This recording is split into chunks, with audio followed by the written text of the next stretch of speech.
John Lynch comes out and says last week, Deebo Samuel has asked to be traded, and we plan to honor that request. That pretty much means Deebo Samuel is getting traded. And a deal has been reached to send Samuel to the Washington Commanders for a fifth-round pick. Now, remember, none of it's official until the clock strikes 4 o'clock Eastern on Wednesday, March 12, and either side could back out before then, in theory. Very, very rare. Right. But it's not impossible because it's not done until then. And the league will not say anyone did anything wrong because no trade is done until both sides enter the key and turn it. But we have no reason to think it won't happen. Wednesday, 4 o'clock Eastern, Deebo Samuel to the Commanders for a measly fifth-round pick. Your initial reaction? Right. Well, I think that's the first thing, right? The fifth-round pick. That's what surprised everybody. I don't think it's all that surprising once we sit here and talk about it, maybe lay it out for everybody and the details and where Deebo Samuel's at and, of course, the contract and everything that goes into that. But, yeah, I mean, I'm sitting there Saturday night, and you see that, and it's like, wow, they got it done this quickly. I mean, that was I think my first thing. We heard Lynch. We knew there was the trade request. I think we all knew this was coming at some point. I don't know if I thought it was going to happen this quickly on Saturday night, during Combine weekend. Certainly not there. But, yeah, it was over between the 49ers. Obviously, Deebo wanted to go somewhere else, had not captured the magic and didn't have the production that we had seen him have a few years ago, the last few years. Right? And then I think on top of that, when you talk about trade value, and I had people come after me at the Combine too, right? And, what's your boy, right? That's how some people and some coaches and scouts and people I know, and what's your boy think he's going to get for Deebo Samuel, right? And I'm like, I don't know. I mean, but the point was being made there within that, and what I'm trying to say is I think people recognized there is some flaws with Deebo's game right now, too, let alone it's going to be what, Mike, around $18 million a year that's being taken off the 49ers salary situation, and now the Commanders are taking that. But we've discussed this a lot. He's a wide receiver who's getting up there in years a little bit, got a little wear and tear on his body, plays the position as physical as any receiver we've seen in football the last 10 years. And then you couple that with some of the concerns we've had about he doesn't get open versus man-to-man all that often, and he's not reliable in those type of scenarios. I think that's ultimately what ends up being a fifth-round pick and the value for Deebo Samuel, and that's why it is. Yeah, based on the extension that he got in 2022 after, by all appearances, he was dead set on returning to the 49ers, $17.55 million is what I calculate him being owed this year by the Commanders in what will be the last year of his contract.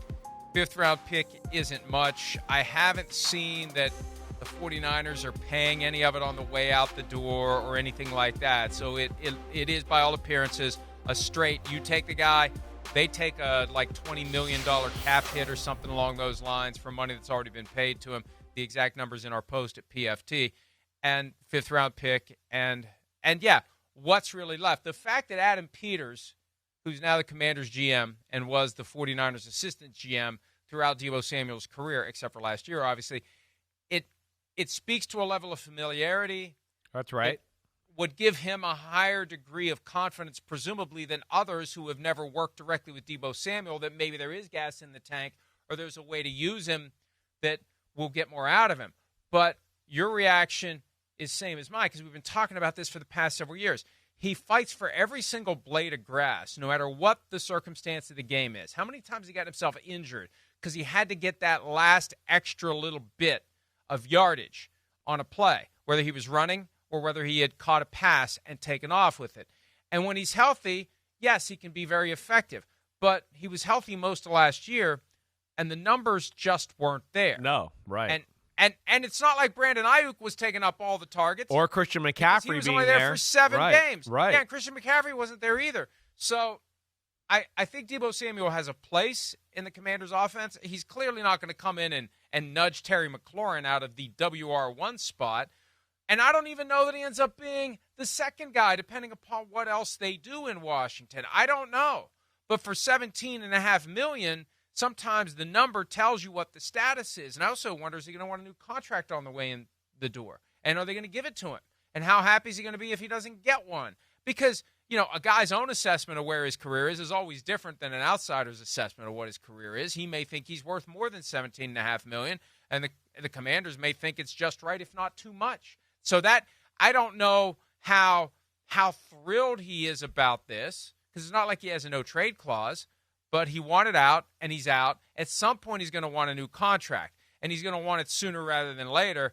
And who knows, maybe he'll get one on the way in the door. But that's just another angle to all of this that I think everybody needs to be on the same page about if it's going to be viewed as something successful going forward. Yeah, I mean, listen, I'm interested in that too, Mike. And is it one more year left or 2 more years? I missed when you said that. It's 1 more. Yeah, so 1 year. I can't imagine at this point that he's got the leverage to ask for the new contract yet, right? I don't think so. I mean, you explained it. You said the right things. I think Washington, if you're them, right, you're hoping, hey, this re-energizes his career and maybe he can give us 2 more good years and help us out. Where the 49ers, and like you kind of explained, for them it's like, wait, he might have to be wide receiver 1 for us, and he's not worthy of that. He's not. And he's not the guy we can just say, hey, line up out here, and no matter who comes and covers you, we can work you against man-to-man. No, he's more of a zone guy. He is more of the play-action pass. They find some way to create a little hole, and then, boom, you hit Deebo Samuel flying down the middle, and that's when he was fun to watch, right? Because he'd be going crazy, hair on fire, breaking tackles, running people over. I mean, he's awesome to watch when he's all systems go and totally healthy, like you explained.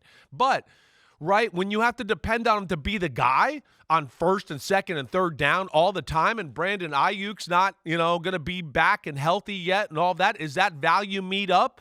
And, of course, with the 49ers, their team is trying to rebuild on the fly here for the future, right? I just don't think the rubber met the road, let alone a guy that didn't want to be there anymore. So they said, see you later. Hi, it's Mike Florio. Thanks for watching PFT on YouTube. Hit subscribe for the latest news and analysis from Pro Football Talk.